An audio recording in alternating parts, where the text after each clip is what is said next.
Alors, messieurs, bienvenue dans la première édition de On refait le catch. On était obligé, hommage à notre bon vieil ami Eugène Sacomano, qui est décédé il y a quelques années. Mais il y en a un autre illustre qui est décédé récemment. Nous enregistrons ce soir le 11 août 2025, soit le jour de l'anniversaire de Hulk Hogan, qui aurait eu 72 ans, qui nous a quittés maintenant il y a une dizaine de jours, peut-être 2 semaines, je sais plus. On est lent, ouais, on est lent à réagir, mais on va vous faire un travail très propre. Et l'idée de ce On refait le catch, c'est de réunir principalement les anciens du magazine Planète Catch, voilà, des fans historiques et avec une caution journalistique quand même, on peut le dire, assez élevée, hein, ne soyons pas modestes, par rapport à tous ces magazines qui étaient sortis pendant le buzz de NT1, où quand même c'était de la rédaction un peu vite fait, ça surfait vraiment sur la mode, alors que Planète Catch était quand même constitué d'une rédaction de vrais fans. Donc, a priori, on essaiera de faire à tour de rôle avec certaines personnes, peut-être pas la rédaction en entier, mais à tour de rôle. Et ce soir, pour rendre hommage à Hulk Hogan et principalement commenter, faire des commentaires personnels, parce que c'est aussi ce qui est intéressant, c'est pas forcément pour faire quelque chose d'empirique. J'ai avec moi Samuel Balmer, alias Oncle Sam, à l'époque de Planète Bonsoir, Catch. monsieur Bartoli. Ah, c'est incroyable, il se fait taper des courriers. Et votre hôte, donc Emilien Bartoli, qui avait un peu, qui m'était incrusté en cours de route, moi, dans la société Fighting Spirit. À Assez la tôt base, quand même. ah, ça va, bon, il y avait une 17-18 numéros de Planet Catch déjà, je crois. À la base, j'avais été recruté pour le MMA. Nous étions naïfs, nous étions en 2010, nous pensions que la France était prête à légaliser le MMA éminemment sous peu, et on sait que ça s'est passé seulement il y a quelques années. Il Donc aura fallu peut-être, attendre, effectivement. Ouais. j'aime bien l'expression, on a eu raison trop tôt. Oui. Bon, quand bien même d'avoir eu raison trop tôt a abouti sur un licenciement économique pour nous tous, mais le MMA est en vogue chez les jeunes. Après, est-ce que les jeunes auraient acheté des magazines aujourd'hui? Enfin, sans regret, on a fait du bon taf. Bon. Et j'avais la chance, voilà, d'avoir un peu la double casquette. Donc, dans un deuxième temps, j'ai aussi contribué à Planet Catch et puis j'ai été très bien accueilli par l'équipe. On regardait les pay-per-view ensemble. On était quand même très pointu quand même, Acharné. Acharné. acharné sur les faits. Et puis, la rédaction, je veux dire, ça fusait niveau jeu de mots, niveau intellectuel. Quand c'était parti, c'était du lourd, quoi. Bon, voilà, on va pas Effectivement, s'envoyer c'était plus de c'était très fleurs. vivant. On va pas s'envoyer plus de fleurs que ça. Vite fait, le fil rouge de la soirée, ben, on va faire d'abord, on va retracer quand même une bio express du géant, hein, de Monsieur Hulk. Ses grands faits d'armes. On va rester sur le catch, hein. Bon, moi j'ai décidé, après on pourra peut-être dire deux mots. On le sait qu'il a divagué, mais ça, le côté potin, je pense que tout le monde est au courant, surtout avec les séries Netflix qu'il y a eu. Il y a eu Hmm. pas mal d'informations sur les procès qu'il a pu avoir, etc. Et sur la WWE, époque, notamment le documentaire sur Vince McMahon en plusieurs parties. Première partie, donc après, nous verrons aussi la légende. Donc une légende, ça c'est incontestable, mais est-ce que c'est une légende seulement pour son star power, ses gimmicks, etc. Ou est-ce qu'on peut quand même relever aussi des prestations in-ring en, voilà, en essayant de ne pas faire d'anachronisme, en se disant qu'à l'époque, c'était peut-être aussi ces catcheurs-là qui avaient la vedette, quoi. Troisième L'enjeu est là, partie. effectivement. Il faut savoir se resituer dans Voilà, on la va pas parler de timeline et pas. l'AEW, hein. Voilà, l'AEW, on pourra en Voilà. parler peut-être à l'occasion. Si on poursuit ces podcasts, on va essayer de faire un podcast mensuel, je pense. On parlera peut-être de l'AEW parce que c'est vrai que c'est quand même une fédération qui tient plus que la route maintenant depuis 6 ans, si je ne me trompe pas, 6 ou 7 ans. Une partie peut-être l'acteur raté à Hollywood, mais finalement Hogan, c'est un surjeu qui au niveau du catch, c'est quand même surtout après quand on regarde du catch adulte, c'est assez drôle quoi finalement ce surjeu. Donc on s'interrogera aussi là-dessus. Et est-ce que c'était pas un heel naturel quand on voit ce qu'il a fait en début de carrière, puis à la NWO et sa façon de catcher? Est-ce que c'est pas paradoxal qu'il est devenu quasiment le plus grand babyface de tous les temps, alors que finalement il a une aura de heel et un comportement globalement de heel aussi? La question qui tue dans la partie 4, est-ce que Hogan a pu sortir des vrais bons matchs techniques? Voilà, on sait qu'il y a des vidéos qui tournent de ses piges au Japon. Et voilà, peut-être que quand le contexte s'y prêtait, il était capable de faire un peu plus que des cordes à linge, des coups de poing et des leg drops et des big boots. Donc, on fera un petit point là-dessus. Et dernière partie beaucoup plus personnelle, nos souvenirs, que ce soit d'enfance ou des souvenirs personnels liés à Hulk Hogan. Est-ce qu'il nous a énervés à une époque? Est-ce qu'il nous a... Voilà, on n'a pas toujours forcément été tous des Hulkamaniacs. Mais on retient aussi que ça a été l'emblème de la génération Canal+. Nous, nous sommes des quarantenaires, donc on a quand même... on était tout petits hein, quand Canal a commencé. Hein, c'est quasiment, Canal est né à peu près à la même époque que nous. Mais comme il y a eu la génération NT1, est-ce qu'on peut parler de génération Canal+, et que Hogan était l'emblème de Canal+, qui, on rappelle, avait basculé sur la WCW une fois qu'Hogan était à la WCW. Quelques temps après, Eff- justement. Tellement Effectivement. tellement au niveau du public français, Hogan, c'est le catch, littéralement, quoi. Donc c'est et bon, donc bio, on va commencer tranquillement sa biographie. Alors il se destine pas spécialement à être catcheur, mais il a un physique naturel assez impressionnant. Lui, il se rêve dans un groupe de rock et il fait d'ailleurs un peu, il commence des tournées, il est bassiste et il est repéré à l'âge de 23 ans. Alors la légende dit par les frères Briscoe. Mhm. Alors, pas les rois du hardcore, hein, Gérald Briscoe et le deuxième frère, j'oublie toujours son prénom. Et il aiguille vers le catch, et c'est un entraîneur japonais, donc Matsuhito, c'est toi qui vas le prononcer, ça. Je sais pas, c'est pas Hiro Matsuda, non, c'est Hiro Matsuda, oui, Hiro Matsuda, pardon. Donc c'est Hiro Matsuda qui lui fait subir son premier entraînement, et qui ni plus ni moins lui casse la jambe. Donc là, on est à peu près à la fin des années 70, puisqu'il est né en 53. On est en 76 normalement. Puisque Hogan est né en 53, il a 23 ans déjà, donc c'est déjà... On sait que certains catcheurs sont déjà champions du monde à 23 ans, donc on peut pas dire qu'il est ça dans les veines, quoi, pour le coup. Mais rapidement, on est encore à l'époque des territoires, donc à savoir que les fédérations dominent sur une certaine zone des États-Unis. Ils n'ont pas la vocation encore être pérennisés au niveau national, à faire une grosse audience. Et lui est orienté assez vite d'ailleurs vers la WWW, il y avait trois W à l'époque, F, ouais. de senior, donc Vince McMahon le père, tout en étant, qui en fait un heel naturel avec des moustaches plus longues qu'il aura plus tard. C'est-à-dire que sa moustache rejoint sa moustache, va jusqu'aux pattes, j'ai envie de dire. Il a des pattes vraiment qui font une tête d'enfoiré, quoi. Il arrive avec une cape, il arrive avec une cape qui déploie, il fait le pan, quoi, un peu.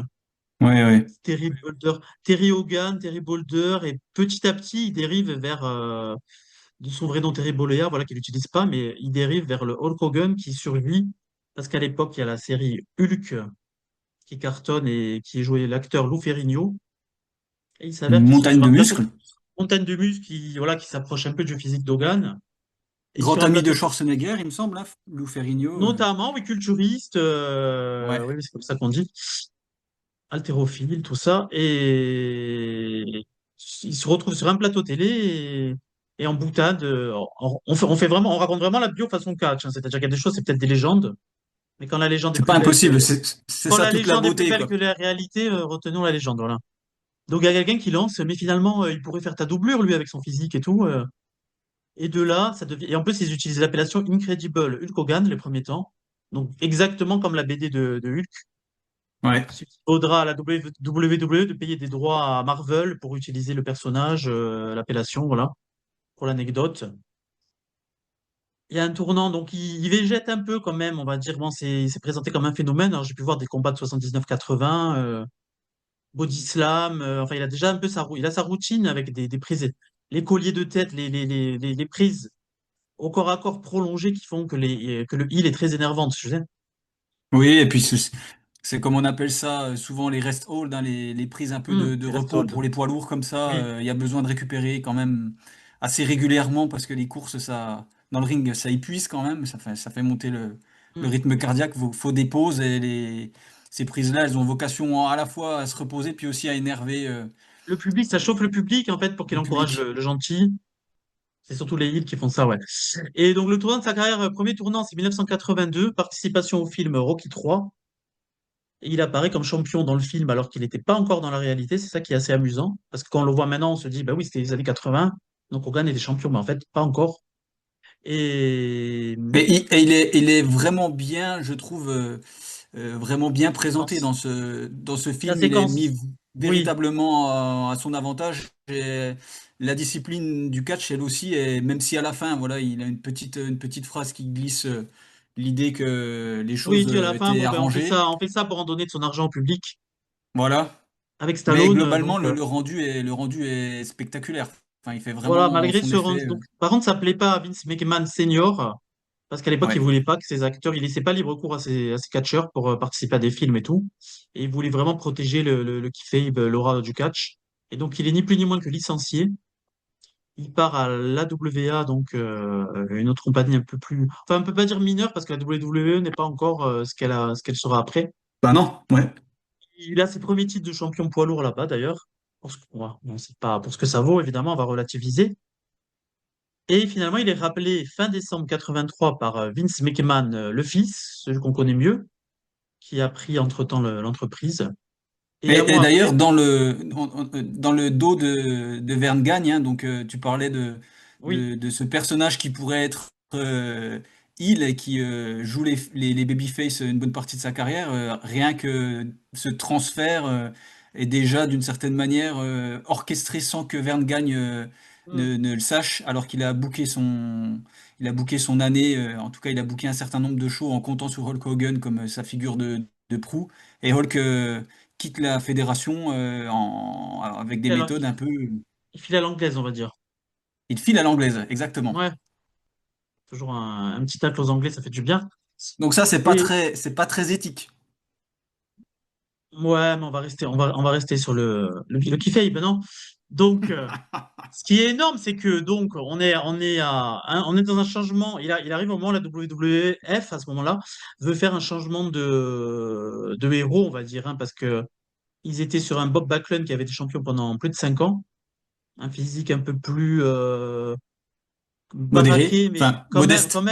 quand même plus modeste, plus américain moyen, Ouais, et avec déjà une puis très moral, quand même un catcheur voilà plus classé technique, mais ouais, pas forcément. working class un peu aussi, voilà. Un Après, à peu le, ouais, comme regarder, tu disais. sauf à être un puriste, c'est quand même assez dur à regarder les combats de Bob Backlund de l'époque. Ouais, Il y a un rythme particulier quand même, hein.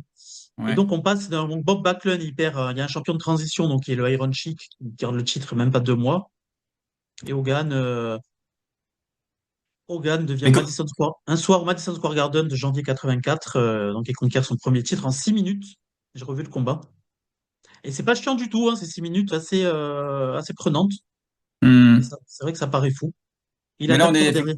Il attaque on par est dans derrière un le Sheik au début d'ailleurs. changement, comme tu dis, un changement d'un peu de paradigme pour la WWF, parce que ce nouveau champion est un peu une espèce de statut de dieu olympien.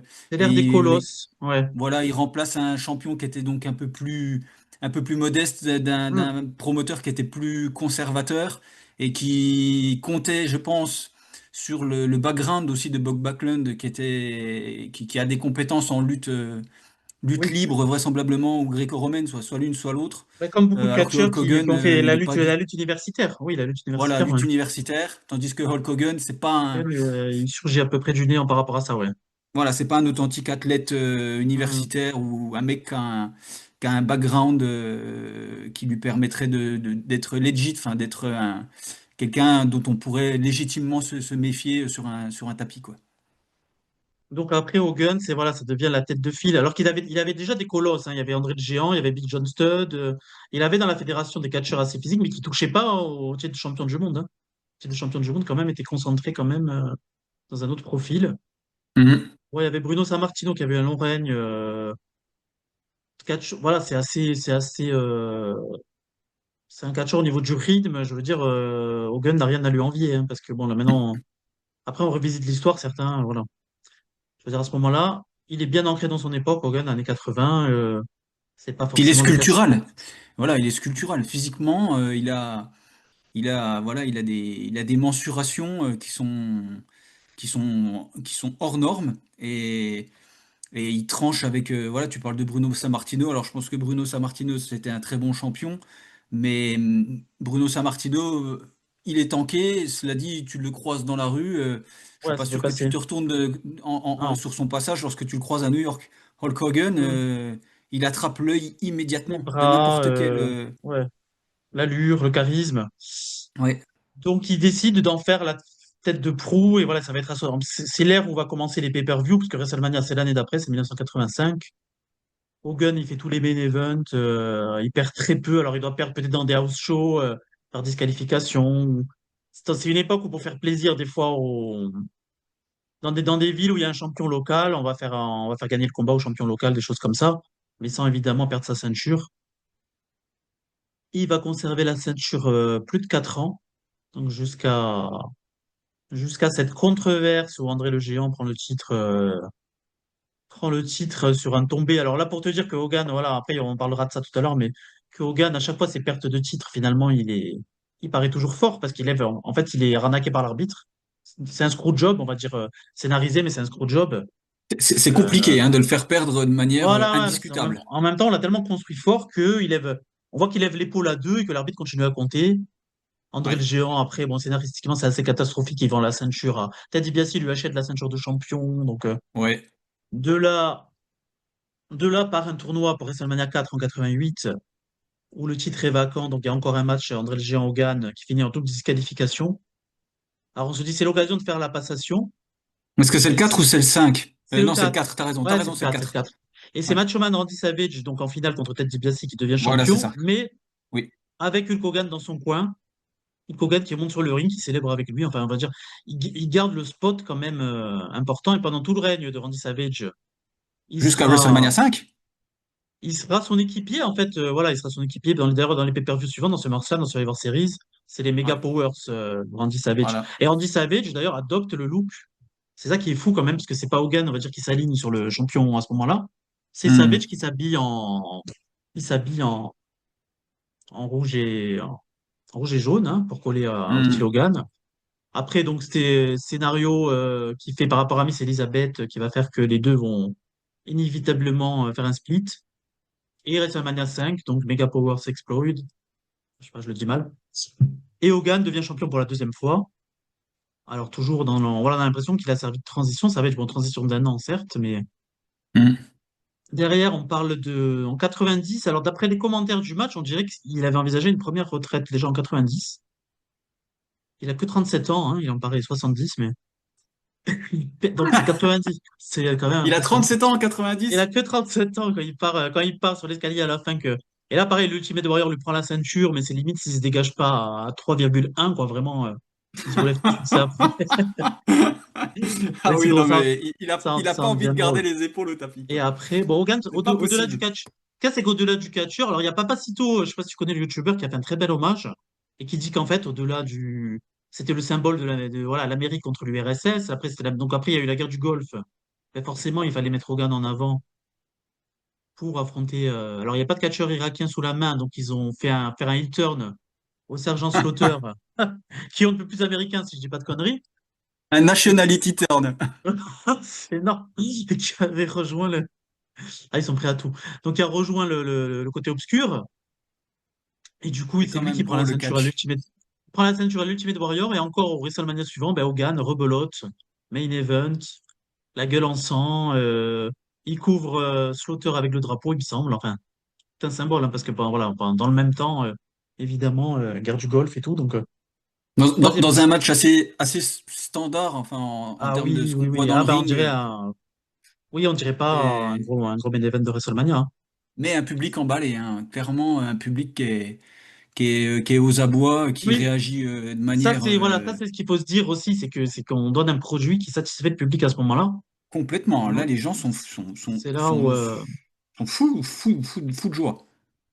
donc il reste le donc après la feud continue un peu avec Slaughter. Il y a un double changement de titre avec l'Undertaker qui gagne le Survivor Series, mais Hogan récupère le titre 6 jours après. Alors dans les deux cas, les finishes sont des grosses triches. Enfin, il y a des chaises, il me semble qu'il y C'est a oui, des, il c'est me semble qu'il y a du, l'overbooking nécessaire il y a du sel dans les yeux, il y a l'intervention de Ric Flair et tout. Mais on ne sait pas pourquoi, d'un seul coup, Jack Tunney, qui à l'époque est le président niveau scénaristique de la fédération, d'un seul coup, il dit non, il y a triche là. Donc, je vais mettre le titre vacant, moi. Donc, fin 91, il met le titre vacant. Mais alors, ce qui est génial, parce que sur Canal, on le voit, il nous annonce tout de suite le jour même, il diffuse Tuesday in Texas où Hogan reprend la ceinture Undertaker. Et il nous annonce tout de suite que, oh là là, il y a une dépêche, Jack Tunney ne valide pas ce finish et tout. Alors qu'en fait, aux États-Unis, ça a duré une semaine. C'est une semaine après seulement. Hogan, il a Hmm. continué à catcher tous les soirs, voilà, dans les house shows et tout avec la ceinture. Et ils ont remis en cause. Alors, je pense que c'était pour booster évidemment l'arrivée de Ric Flair. Le titre est Ouais. remis en jeu au Royal Rumble 92 où Hogan se comporte d'ailleurs comme un connard. Il est éliminé par Sid Justice qui, à l'époque, on ne peut plus face, qui est un peu le nouveau face puissant qui émerge. Et il retient Sid Justice, en fait, ce qui permet à Ric Flair de l'éliminer, de devenir. Ben voilà, effectivement, il empêche Sid Justice Et bah encore une fois, le de, public soutient encore de Hogan briller. malgré ça. Alors, on aurait Ouais. cru que ça aurait pu. À notre époque, on se serait dit que ce serait une occasion de faire un heel turn et de faire Justice, il reste face, puisqu'après tout. Eh ben non, c'est Sid Justice qui va passer heel. Et ouais. Et match de retraite officiellement, à ce moment-là, on est en 92, ça fait rire avec le recul, hein. WrestleMania 8, et il est en main event, donc alors qu'il n'y a pas de ceinture en jeu, c'est Justice Hogan en main event, alors que Randy Savage et Ric Flair pour la ceinture, ça se passe en milieu de carte quasiment. Donc Un très bon voilà. match, hein. Savage Flair est très très bon, hein. Ah ouais, très intense et Ouais. overbooking, mais overbooking réussi pour le coup là, ouais. Ah ouais, ça fonctionne Mais pour du feu de situer Dieu. aux auditeurs qui connaîtraient pas trop cette époque l'importance d'Hogan, Hogan ne peut être que main event, ce qui se passe à Ouais. WrestleMania 8. Et l'année d'après, il fait encore plus fort, à WrestleMania 9, puisqu'à Alors, la base, pour le coup, WrestleMania 8, c'est aussi un finish catastrophique. oui. Ah d'ailleurs, un Ça DQ, fait- c'est rare quand même. Un main event qui finit en DQ, c'est assez rare, ouais. Oui, et puis il y a aussi un problème de décompte hein, de l'arbitre sur Je crois que si sur Justice n'était pas tellement chaud pour vendre aussi. Ils n'avaient pas ouais, trouvé forcément. c'est- C'est comme s'ils se sabotaient, ouais. voilà, c'est saboté. Clairement, Mhm. c'est saboté. On ne sait pas vraiment ce qui s'est passé. Je La sais même fin pas si manque c'est annoncé de. comme une double DQ. Il y a une intervention de Papa Shango, il y a le retour de l'Ultimate Warrior qui vient aider Hogan. Et je sais pas si c'est une double DQ, si c'est un no contest. Enfin, je sais même pas s'il y a une annonce à ce moment-là, peut-être. Bah, Ça c'est un finira. finish. Voilà. C'est un Tu finis finish la soirée, tu héroïque. rentres chez toi, tu ne sais pas qui a gagné en fait. Après, il Tu ne sais pas. célèbre. Bon, voilà, c'était son combat de retraite. Donc, Ouais. et on sait que voilà, on va faire un petit point sur les coulisses, mais rapide, quoi, pour dire qu'en gros, c'est l'époque où la WWE est assez traquée au niveau des stéroïdes. Et plus ou moins, là, les catcheurs dégonflent. En quelques mois, les catcheurs qui avaient des gros bras, d'un seul coup, ils dégonflent un peu. Et voilà, il se dirait que Vince, en fait, voulait écarter Hogan provisoirement de l'antenne, quitte à le Mhm. vendre comme une retraite, parce qu'évidemment, c'est toujours plus bankable. Et il se passe fin 92, donc avec une storyline où Brutus Beefcake se fait casser la gueule par Money Inc. Et Hogan revient en tant qu'équipier, officiellement, donc il est sur la carte de WrestleMania 9 dans le championnat par équipe, qui pour le coup a lieu en milieu de carte. Là aussi, finish à la con, je sais plus si une carte peut-être Terrible. par. Enfin, j'allais dire match vraiment pas terrible quoi. À part, j'ai Ouais, trouvé match le. que pour l'ambiance, avec Hogan qui Oui, distribue des voilà. sous, qui prend des sous dans la mallette de IRS ou je sais plus si Ted DiBiase qui avait des sous, donc il distribue au public, tout le monde est Qui contient content. une brique aussi. Il me semble qu'il y avait une brique dans la mallette Ah, pour faire très ah mal oui, au. généralement, il y avait ils Ouais. avaient un Bradley Slogger dans la mallette. Ouais, ceux qui ont la Ouais. référence. Et apparemment, cette mallette avait aussi pour fonction de permettre que Brutus Beefcake vienne, comment dire, enfin, combattre avec un masque, puisqu'apparemment il aurait eu Ah un, oui, un violent accident oui, qui la lui aurait vraie version, défoncé c'est le ça. visage. Et en fait, pendant une attaque de Money Inc. À Raw, Hmm. eh bien, Brutus Beefcake aurait été défiguré et il est venu Voilà. avec un masque à WrestleMania 9 pour affronter la Ils ont team qu'il utilisé ça, avait ouais. Ils l'ont voilà, utilisé traumatisé. en un vrai élément, ils l'ont utilisé comme, oui, comme ça se fera de plus en plus après l'avenir. Ouais. Et donc, surprise du chef, le main event, c'est Bret Hart Yokozuna. Trick de Qui commençait Yokozuna. bien, Pas mal, hein, parce que Bret Hart, je trouve il a ouais, tiré le maximum de d'une Yoko. opposition de style quand même incroyable. Un Bret Hart qui est obligé de varier complètement son catch. Moi, j'en ai un Ouais. bon souvenir. Bon, après, assez Très court, je très crois. bon, très très bon début, ouais. 8-10 minutes, peut-être le match, un truc comme ça, je crois. Oui. Donc, triche de Mister Fuji, hein, qui est un adepte de tirer du sel dans les yeux. Yokozuna devient champion. Et là, du néant, Hogan, il vient. Et le public est content. Et Bret Hart lui dit, allez, vas-y, vas-y. Et en gros, niveau Mister storyline, Fuji lance un défi à Hulk voilà, Hogan. c'est Il lui lui qui dit en dit, gros, est-ce bah, que tu allez, es grand capable de battre champion. mon Yokozuna? Et puis Hogan, il hésite. Bret Hart lui dit, vas-y, fonce. Et Hulk Hogan Défense du saisit sa titre chance. immédiate. Et comme là, j'aime Voilà, bien la formule, j'avais trouvé une formule la dernière fois, c'est-à-dire que Hulk Hogan a inventé le Money in the Bank avant l'heure. Il n'existait pas c'est encore, ça, mais il est venu, il a caché sur sa célébrité. exact. Et il termine. Et donc en 2 minutes, voilà, ils essayent de faire pareil, mais Hogan, il est plus intelligent. À voir qu'il est plus intelligent que Bret Hart, il esquive le sel, il fait sa Voilà. corde à linge, son leg drop, et il devient champion pour la 5e fois WWE. Et à ce moment-là, on Finish en, espère tous. finish en apothéose sur le show à Las Vegas. Oui, Les gens sont transis aussi, hein. un show qui niveau catch n'est pas extraordinaire, mais niveau le Non, cadre avait été très travaillé. Le ouais. Caesar Palace de Las Vegas, ouais, c'était assez stylé et tout, donc le public Super avait bien barème. accroché. Et de là, on espère tous un Bret Hart Hulk Hogan, mais ça ne viendra jamais. Alors ça, peut-être on en Hélas. parlera dans un autre point. Il Hmm. repère le titre au King of the Ring contre Yokozuna, avec là aussi une triche incroyable. En fait, il n'a jamais perdu clean, en fait, hein, avec un photographe qui serait peut-être Vince Russo, d'ailleurs, le photographe, je sais plus, dans la Je légende. ne saurais pas te dire, ouais. Ou Johnny Colo, Je peut-être, sais je pas sais si plus. c'était Je crois, pas je crois que c'est quelqu'un de Harvey connu. Wippleman. Ah, peut-être, ah oui, oui, ouais. Ouais. Il vient lui mettre ni plus de moins qu'un flash dans les yeux pour que Yokozuna puisse récupérer la ceinture. Et de là, on pense qu'il est à la retraite. Alors nous, en tant que fans français, on n'en sait pas beaucoup plus à ce moment-là. Ouais. Il s'avère qu'un an après, il a un gros contrat par la WCW, donc qui se lance en véritable concurrent de la WWE sous l'égide du milliardaire Ted Turner, qui possède la chaîne CNN notamment, CNN, je crois, oui, oui, c'est ça.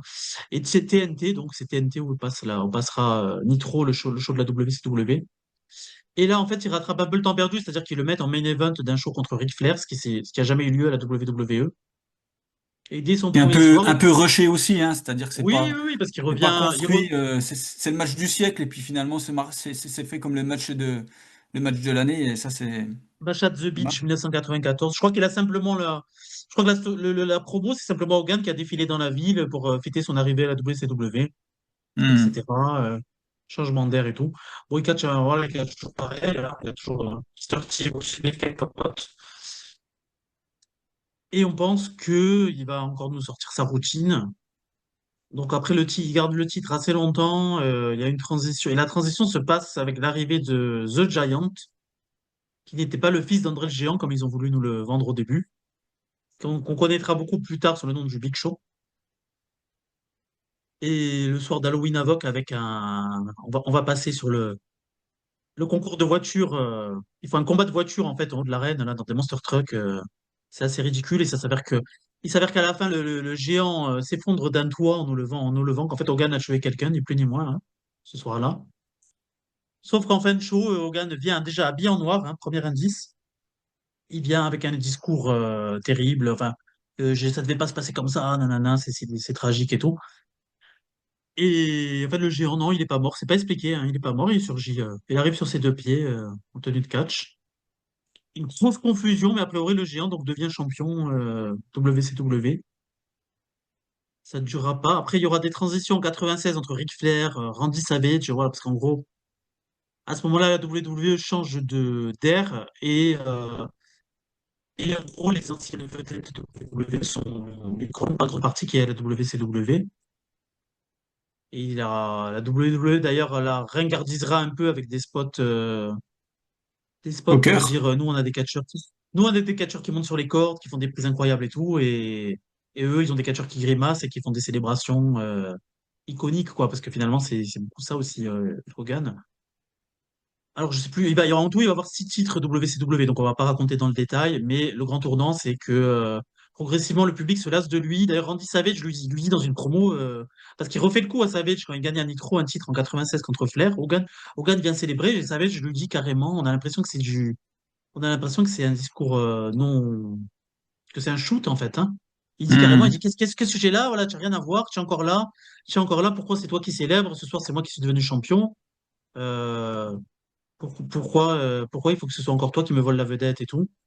Hmm. Et Hogan s'éloigne plusieurs mois des écrans. Et entre-temps, il y a donc de nouvelles stars qui arrivent. Il y a Kevin Nash et Scott Hall, alias Diesel et Razor Ramon à la WWF, qui débarquent en tant qu'agents libres officiellement à la WCW. Ils arrivent, ils sont pas vraiment tenus de catch. Ils sortent du public, ils font C'est des les discours promotionnels. Outsiders. Les Outsiders, et bon, finalement, ils attaquent Eric Bischoff, qui à ce moment-là est commentateur et vice-président de la compagnie et ils leur disent à un moment, non, à un moment, soit vous êtes là, donc on va vous faire vous allez catcher chez nous pour de bon, quoi, quitte à apparaître et tout. Et ils annoncent qu'il y a il y a un mystérieux troisième homme qui va arriver, qui va les rejoindre. Et d'où le main event de Bash at the Beach 96, où c'est un 3 contre 3 au début, avec en face, il y a Sting, Lex Luger et Randy Savage. Et sauf qu'ils commencent le match à deux, les Outsiders. Et en fin de show, alors comme par hasard, scénaristiquement, Lex Luger est blessé, donc est évacué sur civière, donc ça finit à 2 contre 2. Et arrivé surprise d'Hogan, il est là, il revient, avec le commentateur qui spoil un peu, qui dit: Mais dans quel camp est-il? Bah oui, puisque là, Et voilà. c'est la question que tout le monde se pose. Est-ce qu'il vient rétablir la justice? Et en fait, Sachant qu'il a été face depuis plus de 12 ans à ce moment-là, c'est quand même assez énorme. Et là, Hogan, hmm. donc il attaque Randy Savage, il attaque, je crois que Sting était déjà un peu hors course, donc il n'est pas trop attaqué. Et surprise, alors là, ce que je lui reconnais comme talent, c'est qu'il change, son visage change du tout au tout. Hmm. Il fait une mimique, et là, il fait peut-être son meilleur discours. Il dit c'est le New World Order, voilà, à ce moment. Et il paraît qu'ils n'avaient pas décidé de l'appellation NWO, justement. Ce clan n'avait pas de nom pendant quelques semaines. Mais comme il avait dit dans ce discours, c'est le New World Order, finalement, c'est ce qui a pris le pas. Et Hogan change complètement, il noircit sa barbe, il s'habille en noir et blanc, voilà, et Il donc fait ça devient le il fait tout ce qu'il faut pour que ça tranche et qu'il soit encore une fois très très reconnaissable. très énervant. Il arrive lentement, au lieu d'arriver de manière enthousiaste, il arrive lentement, il flâne, il se pavane, etc. et tout.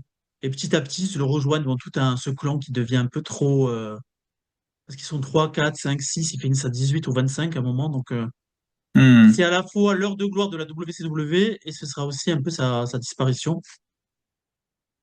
Donc à tel point qu'en 99, il finit par revenir en rouge et jaune. Il reprend le titre. D'ailleurs, le lendemain, c'est quand même le lendemain de Bash at the Beach 99, en battant qui? En battant Randy Savage. Pour Hmm. dire que, Encore et encore.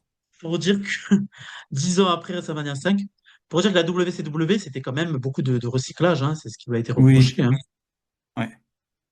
Donc Et entre-temps, pas toujours réussi, hein. Pas toujours réussi. Ça a toujours. ouais, parce que entre-temps, il y a sa rivalité avec Sting qui reprend, il est face, il est heel, ça change assez souvent en fait à ce moment-là. Ils essayent de faire le choc niveau audience, ça fait que les scénarios de la WCW à ce moment-là, c'est très versatile.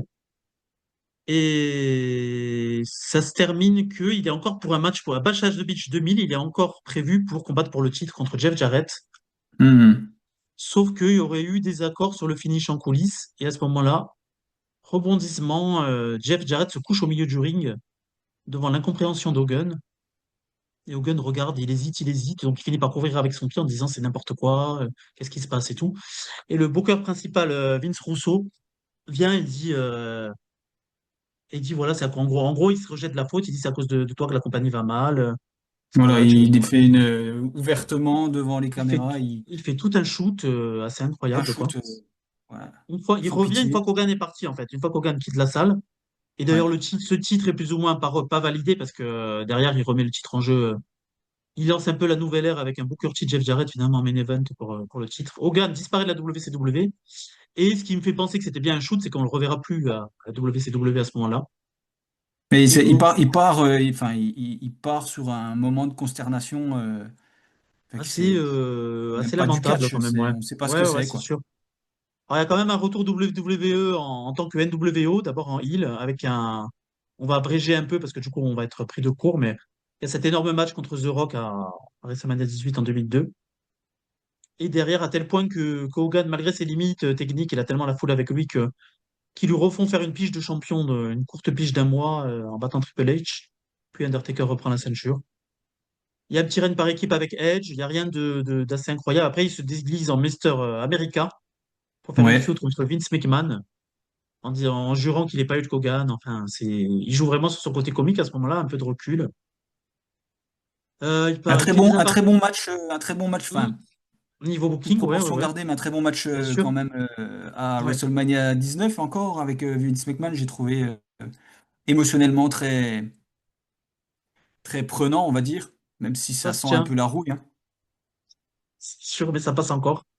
Alors, Ça passe encore. il fait des retours sporadiques, hein, avec à chaque fois faire des dream matchs en fait qu'il n'a pas pu faire pendant son prime, on va dire, hein. Donc Shawn Michaels en 2005, qui est un match quand même assez drôle, hein, avec le recul. Parce que Très voilà, drôle. on voit que Shawn Michaels perd contre cœur, alors du coup il survend toutes les prises. Et il met tout Sur la... son cœur dans ses chutes. Et Hogan a une expression, on voit bien qu'il est naturel, qu'Hogan est consterné par le surjeu de Shawn Michaels à un moment. Bah, sur le dernier leg drop, il rebondit Ah tellement qu'il ouais, se là, relève, qu'il retombe. retombe, C'est c'est du jamais c'est vu. magnifique. Et il fait un discours le lendemain pour l'anecdote Michaels où il dit qu'Hogan était un chat, il volait sur les cordes, comment vous voulez, vous pouvez pas l'arrêter, c'était incroyable. Hyper second degré, mais c'est assez fantastique, quoi. Et après il dit bon allez, maintenant on revient aux choses sérieuses. Genre c'était vraiment un. Puis il avait fait une Ouais. biche de il était passé heel que pour cette feud en fait, Shawn Michaels, pour faire Ouais. un peu plaisir au public. Et 2006, il revient contre Orton, ben, il faut qu'il gagne encore, hein. Voilà, il gagne toujours, hein. Même si Orton Ouais. est à ce moment-là la nouvelle génération. Legend Killer, Et censé être le Legend Killer. le Legend Killer, donc ça aurait été SummerSlam 2006, il me semble, de mémoire. Donc ça aurait été idéal quand même éventuellement de faire battre Hogan. Après, il y a sa période TNA, peut-être tu veux en dire deux mots parce que je sais que tu as suivi ça de près, du coup. Je vois que tu as des Euh, catchs. je, Il vient je- d'abord. À quel j'a- titre il vient d'ailleurs? Début 2010.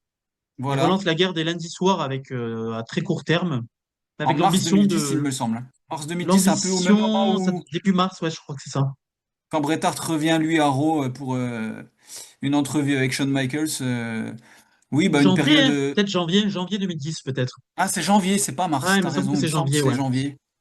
Ouais. Avec l'ambition, donc, à ce moment-là, je sais qu'il y a Jeff Hardy qui débute ce soir-là à la TNA. On se dit, il y a peut-être quelque chose de lourd qui arrive. Ah bah c'est ce qu'on pensait tous, hein. Enfin, c'est ce qu'on espérait, je vais dire, en On tout cas. espérait. Bon, le fait est qu'il retombe un peu dans ses travers avec à ce moment-là, à l'antenne, il a un rôle de super manager. On ne sait pas trop, hein, ce qu'il est, tout en Ouais, catchant de manière exceptionnelle. Il catch un peu en équipe, hein, avec Abyss. Ça masque un peu ses faiblesses. Du coup, ses coachs en équipe, ouais. il devient Après, general manager. ça fonctionne pas vraiment, hein, avec Abyss. C'est vrai que voilà, c'est une tentative un peu. Là encore, on se demande pourquoi ce choix d'Abyss pour un push D'accord. Mais il est plutôt qui est face à mal ce moment-là, géré, donc mais presque toute l'année 2010, il est face jusqu'à Bound for Glory, qui est le plus gros show de la TNA. On va dire que c'est le WrestleMania de la TNA, toute proportion gardée. Et ils choisissent le main event pour faire un méga heel turn. Hogan, qui est à la fois Jeff Hardy et Hogan, heel turn en même temps. Et il ouais, c'est s'avère, vrai. et il s'avère qu'ils sont rejoints par d'autres catcheurs et qui forment un super clan. Donc, super clan heel qu'on ne peut ne pas. Voilà, on a difficilement. On pense à la NWO forcément. Elle a encore grosse question sur le fait de faire turner Jeff Hardy, qui est le face, vraiment le Choix face curieux. Voilà, apprécié choix du très curieux. public. Choix Alors, ok, compliqué. sur le coup, ça marche. Et puis après ça, Jeff Hardy en heel, Bah, c'est le ça a principe de posé question, quoi. choquer pour choquer. Ouais, voilà. Hélas. Alors après, ce qui sera connu comme le vrai match d'Adjo Dogun, donc l'année d'après, Bound for Glory 2011, contre Sting, hein, pour un peu clore cette rivalité historique. Et Ouais. je pense que on peut dire que après, il a fait des apparitions à droite à gauche. Il a toujours eu des projets un peu parallèles. Là, dernièrement, avec Eric Bischoff, il voulait monter une fédération moitié catch, moitié shoot wrestling, moitié MMA, on sait pas trop. Je sais pas si ça se fera Mhm. malgré sa mort, du coup. Ouais. Son dernier fait d'armes, c'est d'avoir fait ce spot avec Eric Bischoff pour dire, voilà, on Oui, arrive avec du lourd. des petits teasers là voilà, qui montraient qu'il avait encore dans Hmm.